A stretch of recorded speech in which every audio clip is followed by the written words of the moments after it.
Hey guys, cometflamer here. Delta chapters 3 and 4 were released just over a month ago now, and I feel like it's been enough time for me to say. Hello!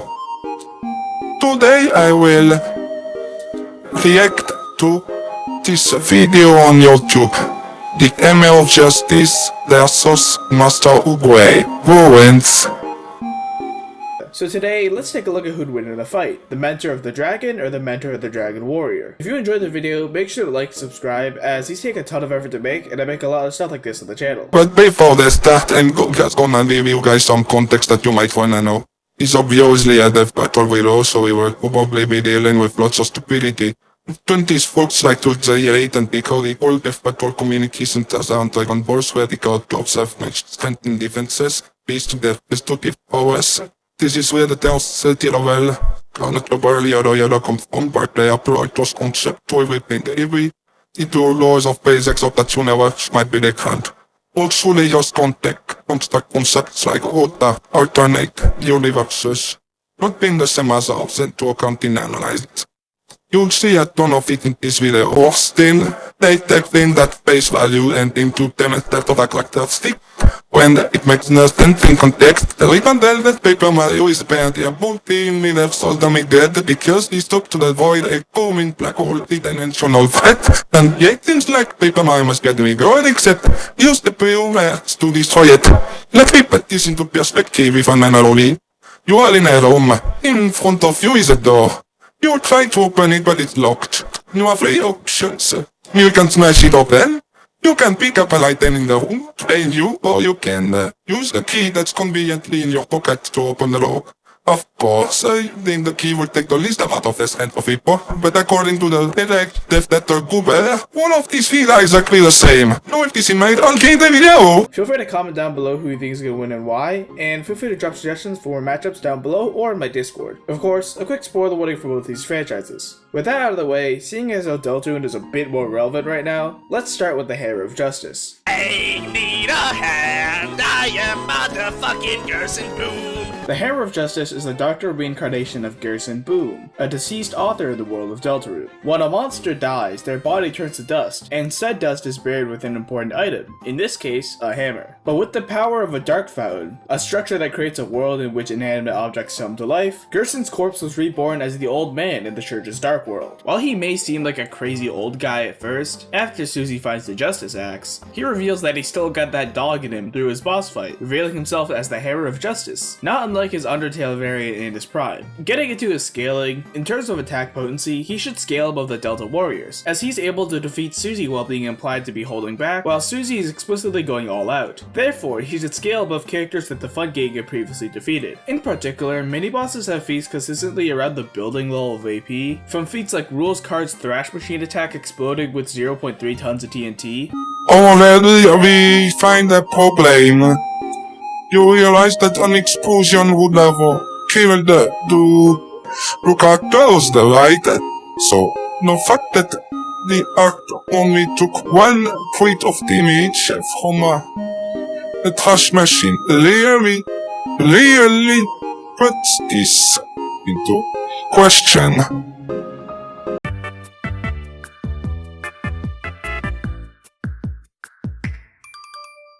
And El Nina creating 5 large ice crystals in a single second, which has been found to require over a ton of TNT. That's not the same thing. One is an explosion, the other is ice. What are you trying to do right now? Are you trying to differentiate between the damage of those 2 bosses? Seriously, what the hell is wrong with you? Also, that has nothing to do with TNT, it's ice versus it's ice. Why do you say it has like TNT power or something? That doesn't make sense. That's not the same thing. For higher ends though, Gerson was stated to be stronger than any other foe that you face, explicitly after you've attained all 3 previous Shadow Crystals. This will put Gerson above the other Shadow bosses, including Spanted Neo, who's able to create an entire sprawling city in the background of his boss fight, and also instantly destroy it at the end, which would grant him city level scaling. In chapter 3, it's revealed in a room that the whole dark world works with dream logic. So there's like a ball machine, you enter a certain number into it, then you enter the machine, and by the end of it, well, not only does it look weird like a Unity game, but by the end of it, Chris loses their end. I mean, also that could just be a backdrop. It doesn't necessarily have to be CT. Like when Spontaneous changes the backdrop, it turns into a wall. Maybe it was a wall with graffiti? Anyway, I'll give it to you because sure, why not? But it's a little bit silly if you ask me.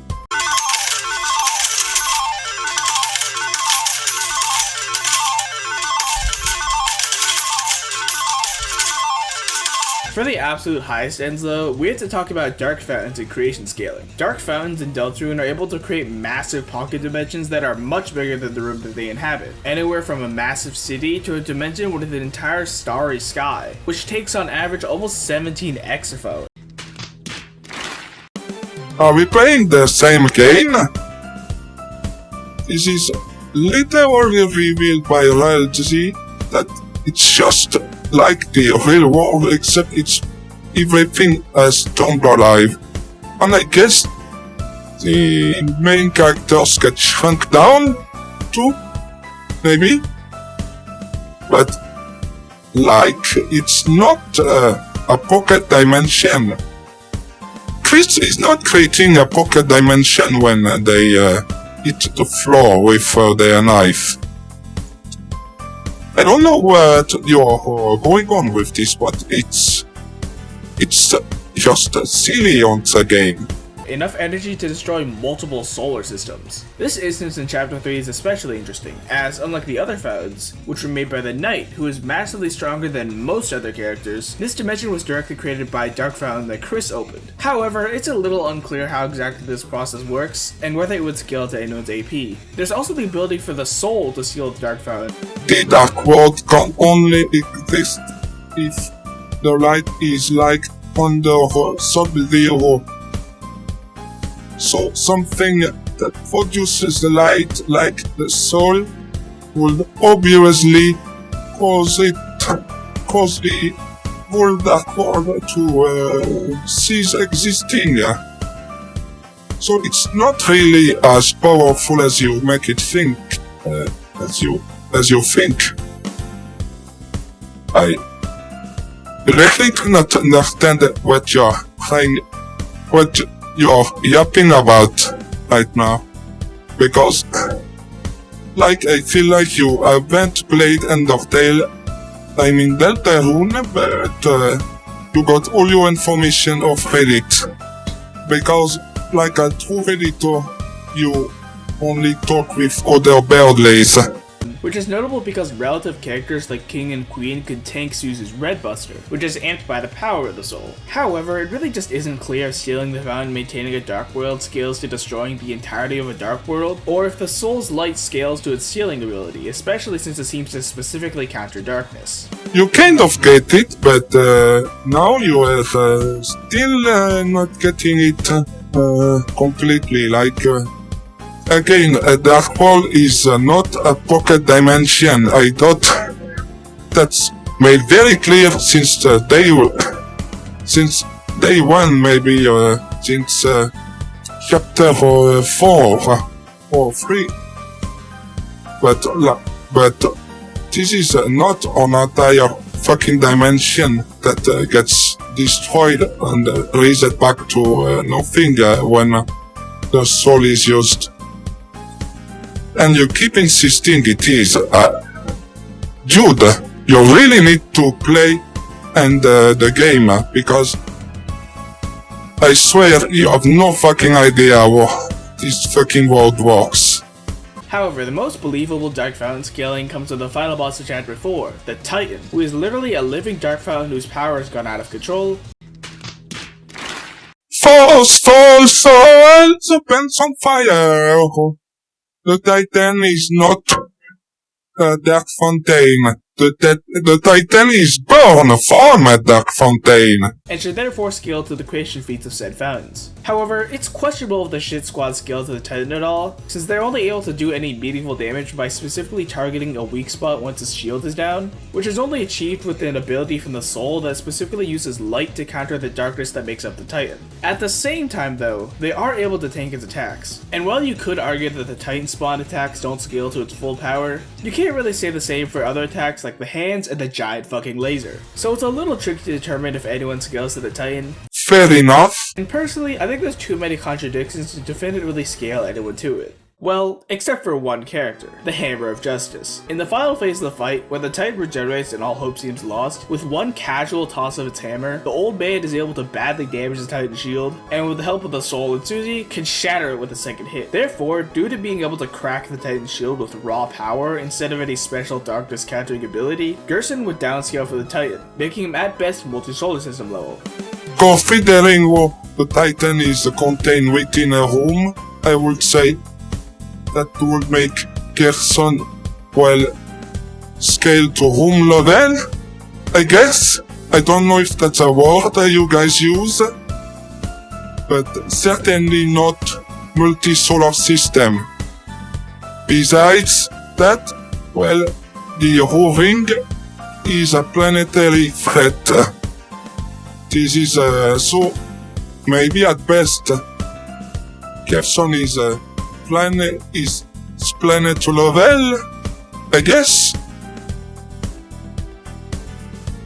Anyway. However, there's an argument to scale the Titan even higher, as the knight notably used 5 different swords to create the Titan. So it's possible that this Titan is made up of 5 fountains merged into one. Multiplying our initial value by 5, this means that the Titan could potentially scale to over 84 exafo, even further into a multi-solar system. Moving on from strength, let's get to speed. Gerson is surprisingly quick for being a tortoise, being able to tag and even blitz Susie, and consistently dodge all of her attacks except when caught off guard. Even in chapter 1, Susie's able to react to and move fast enough to block sound waves, granting her supersonic scaling, which is backed up by Chris being able to dodge electricity moving through the air in chapter 2, which has been calculated to just under Mach 2. Alright, well, Susie is very fast, I agree with you. He even outspeeds Chris when you have to dodge Lancer's projectiles back in chapter 1, but and he gets very much ahead when you actually enter the fields of open dreams. But back to the point with Chris on electricity. Well, that's again that's all about the laws of physics. Probably works differently in the dark world and in the light world. So that's not really a good argument, I would say, because probably that the electricity is just much slower in the dark world than it is in the light world. For example, those pink characters, right? They don't turn into weird wires immediately. It takes like a full 2 to 3 seconds to happen. I'm just putting an example out there. So I'll concede that Susie is fast, but other than that, you're bullshitting once again. Later, during the Giga Queen fight, the Flash Machine is able to react to and counter a baseball moving so fast that it catches fire, which would require speeds around Mach 5. Again, what about the laws of physics? It could be different, maybe the ignition point is the different level, and maybe that she actually set the pole on fire herself. Just saying, right?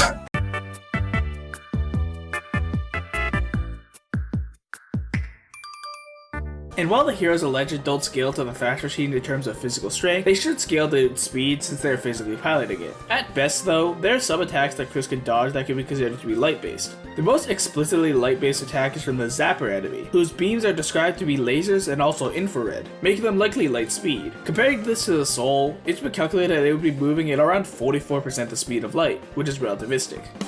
At this point, I might just be repeating myself, so I'm gonna just skip anything involving this stuff. Like, if you think that lasers and electricity somehow are at the same speed as they are in the light world, well, I'm sorry, but that's not how parallel universes work. That's all I'm gonna say. Because yeah, at this point I'm just mindlessly repeating myself. So it's not even worth just reiterating the same point over and over. The same counter argument over and over. Alright, guys?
With his stats done, let's move on to Gerson's abilities. Due to the way that combat works in Deltarune, his attacks are capable of not just harming your body, but your very soul itself. Gerson seems to be a very skilled and wise combatant, with the majority of his attack strategy consisting of Danmaku, which is basically a fancy term for spamming a fuck ton of projectiles to overwhelm a foe. He can toss hammers of varying size, miniature spears, and Koopa shells of varying colors that can also leave trails of stars behind them. He can even clone himself, with him being shown to have up to 12 copies on screen at the same time.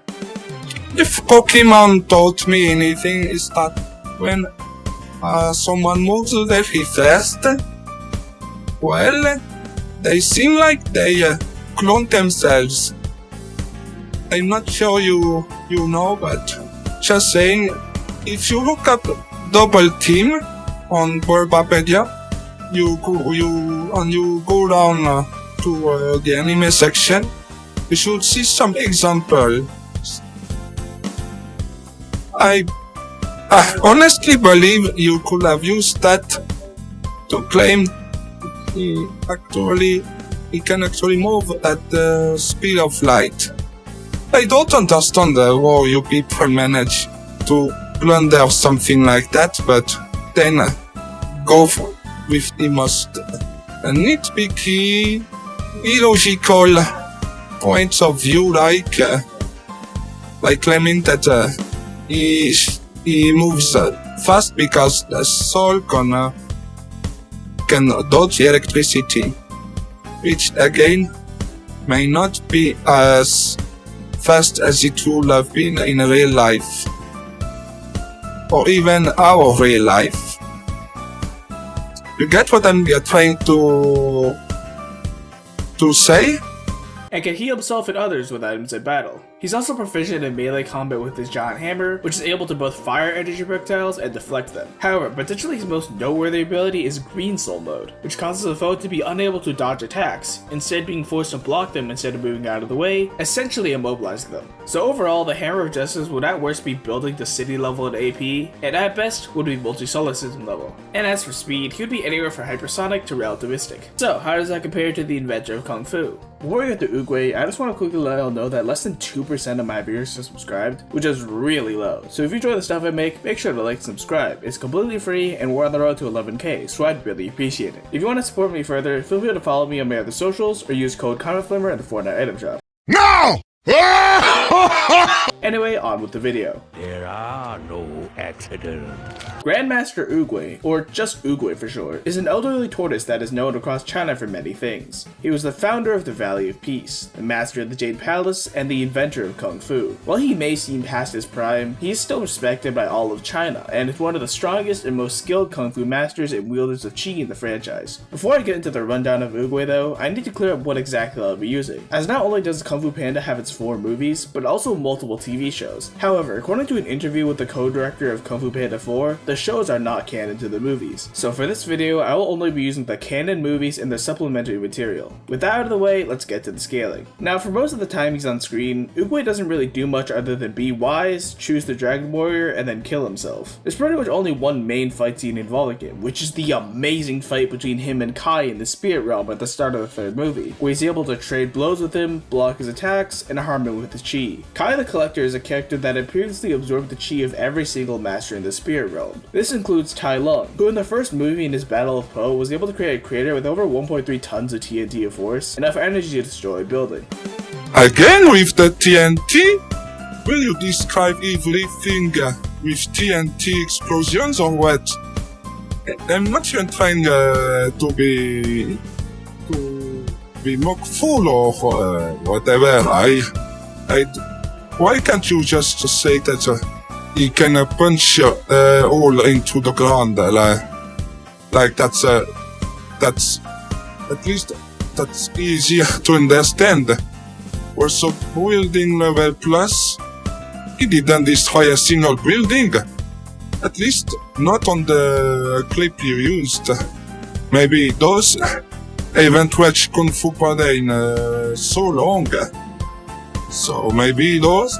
However, the most impressive on-screen feats in the movies are during the fight with Kai itself, as Kai is able to split a mountain with enough force to destroy a small town, and also slams rocks into Oogway's Qi shield hard enough to create a shockwave that decimates multiple rocks in the surrounding area, with this being calculated to almost 14 kilotons of TNT, placing him into the Town level of AP. And that's where he consistently casts in terms of AP, but at best, there is a statement from Oogway that his original battle with Kai shook the earth. Now this statement is probably definitely not supposed to be taken literally, but if we do, this is a feat that would require over a teraton of TNT, which is enough energy to destroy a small country. As for speed, Oogway scales to Kai, being able to catch a blade that he casually threw at over 500 meters per second, a supersonic feat. I am glad you decided to not rewrite your script to fix this little mistake in your video and instead decided to go on with it, like those people, I swear. Also potentially scales to Po being able to catch cannonballs at the end of Kung Fu Panda 2, which were directly stated to be moving at 2,490 feet per second, which is around 758 meters per second, another supersonic feat. At best though, Oogway could possibly scale to Po at the start of Kung Fu Panda 3, who was able to run so fast that his hands caught fire. There is just a little problem with your argument. If Po really ran at the speed of light, they couldn't possibly be following him because, I mean, with their eyes, the transfolks couldn't be following him because he will be moving way too fast. Like take Flash for example. Can you stare at Flash if he ran right past you? I don't think so.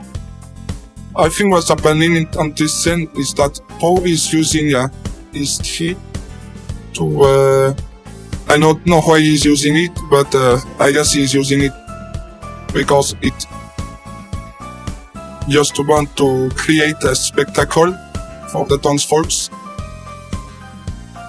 And it happens that this creates a lot of energy, so one of them winds up with their hand in fire, which by the way is a clearly different color. The fire is red, both ends are yellow.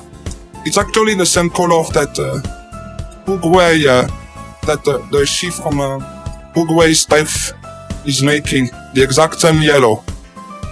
So it's literally the same thing between those between Pooh and Oogway. Yeah, no, that's not a good argument. Sorry, but which would require him to be moving at around Mach 5, granting him hypersonic speed. However, we don't really know if Oogway scales to Poe at this point, or when exactly Poe surpassed Oogway in speed, if at all, so this will just serve as a high end for his speed. Finally, let's talk about his skills and abilities. Naturally, Oogway is an extremely skilled martial artist, being more skilled than pretty much every other character in the franchise, including Tai Lung, who was able to solo 1,000 armed and trained guards when escaping from prison.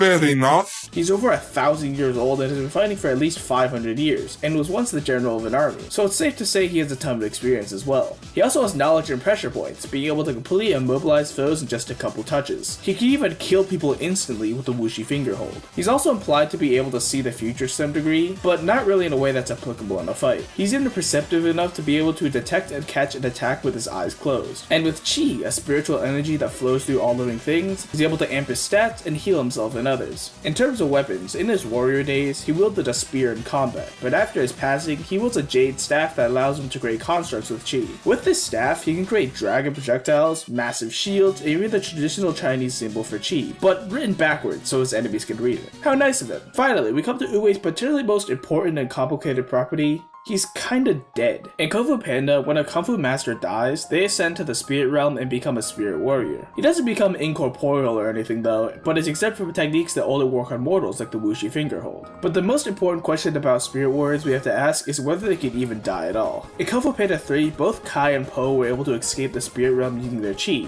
essentially coming back to life, though notably in different ways. Kai used his raw power from absorbing the chi of dozens of masters to force his way out of the spirit realm, while Po used the jade staff to create a portal from the mortal realm to the spirit realm, which is consistent with Kung Fu Panda 4 revealing that the staff is what allows travel between these two realms. Oogway was also implied to be able to come back, and he has a staff similar to Po's staff, which was also Oogway's at one point. So it's safe to say that if Oogway is killed, as long as he has the staff, he can come back to life. However, without the staff, he likely wouldn't be able to force his way out like Kai did. Kai was stronger than Oogway before absorbing his chi, but needed Oogway's chi to be powerful enough to escape the spirit realm. Therefore, if Kai wasn't powerful enough to do so, Oogway wouldn't be able to brute force himself out of the spirit realm either. But what exactly happens when a spirit warrior dies? After Kai got exploded by Po at the end of Kung Fu Panda 3, it was implied that he was gone for good. But in Kung Fu Panda 4, he's just kinda back. So it seems like a spirit warrior would just come back in the spirit realm if killed, which is backed up by Kai asking if these firearms would die if he stepped on them as confirmation for if he was in the mortal realm, implying that they would be fine if they are crushed as spirit warriors. So overall, Oogway would consistently scale around small town to town level in AP, with small country level as a Wankai end, and with anywhere from supersonic to hypersonic speed. Took you long enough. So now that we've scaled these two characters, who wins? Before we compare the characters, let me clarify that in terms of the setting, this fight will be using reality equalization, basically taking place in a neutral zone that allows Gerson to exist outside of being a dead body in a cabinet, but doesn't grant Oogway a weird unquantifiable Dark World boost. Well, now you confirm beyond shadow of a doubt that this video is just absolutely crazy. Like, you're blazing for Delta heroine at this point. It's very clear as day. So, Oogway is not allowed to fight in the spirit realm because apparently that will make him too overpowered. But Gerson Boone from Delta Rune, who needs the Dark World to even exist, is fine. Like, he's fine to be fighting Oogway like in the real world. That's not a neutral zone. Why did you compare Oogway to Gerson Boone from Undertale instead? Yeah, I think you all understand what's happening now. This is why I wasn't too optimistic with this video. I saw it in my recommended, thought it was gonna be a trash fire, and it's getting crazier and crazier by the minute. With that out of the way, let's break it down into 4 stats: strength, speed, skill, and hacks. In terms of strength, it's not really a contest. Oogway consistently caps around town level, and has a singular extremely shaky statement to get him to small country. Meanwhile, not only does Gerson have city level scaling, he has arguments to scale all the way to multi-solar system, which are honestly more believable than Oogway's earth-shaking statement. Strength goes to Gerson. No, unacceptable. Their speeds may seem closer at a glance, with them both having metas to get them into the supersonic to hypersonic ranges. However, Oogway caps hypersonic, while there are showing for the 3 heroes that can get Gerson into the relativistic ranges of speed. Adding on top of that, Gerson be able to immobilize Oogway much easier than Oogway could immobilize him, and Gerson takes speed. With skill, however, it's a different story. Gerson is implied to be pretty skilled with his weapons, but that doesn't even come close to Oogway having hundreds of years of experience and literally inventing Kung Fu. Oogway easily takes skill, which leaves our last factor, hacks. While Oogway can block attacks with his staff and constructs, Gerson is so much stronger that it's unlikely that Oogway could block a full force strike from him in Green Soul mode. He could maybe immobilize Gerson with pressure points, but he would have to catch him first, and also find a way around the armor covering his body. And while he does have a way to end the fight in one move with the Bushi fingerhold, that isn't doing much against a character that is so much faster. Adding on top of that Gerson's newest projectiles and clones, and Oogway could be easily overwhelmed, especially since his only long range option can be deflected by Gerson's hammer. But could Gerson actually permanently kill Oogway? The thing is, Gerson can not only attack your body, but can also physically attack your soul, which is a level of damage that far exceeds simply killing someone's body. However, there is an argument to be made that Kai getting his chi overloaded is similar to getting his soul attacked, though evidence to back this up is kinda flimsy. So while Gerson could easily kill Oogway, it's not entirely clear if he could just come back to life with the staff. But that's the thing, Oogway needs the staff to come back, and can't brute force his way back to the mortal realm like Kai did. If he gets disarmed and then killed, he'd be stuck in the spirit realm. Or, you know, dead. So if Gerson, who steals your items during this fight, manages to disarm Oogway, who has been disarmed before, it's pretty much game over. And while it might take a while before Gerson figures out the staff thing, Gerson is pretty intelligent, so it's unlikely Oogway could land one of his weird hacks moves before Gerson could figure out how to disarm him and kill him, due to his vastly superior stats. So while Oogway is much more skilled, has much more experience, and can come back to life with his staff, Gerson's superior strength, speed, hacks, and ability to deny Oogway his ticket back to the mortal realm gives him the win in my eye. No, unacceptable. Ding dong, your opinion is wrong. With high difficulty. But what do y'all think? Is there anything that I missed from either side that would change the outcome?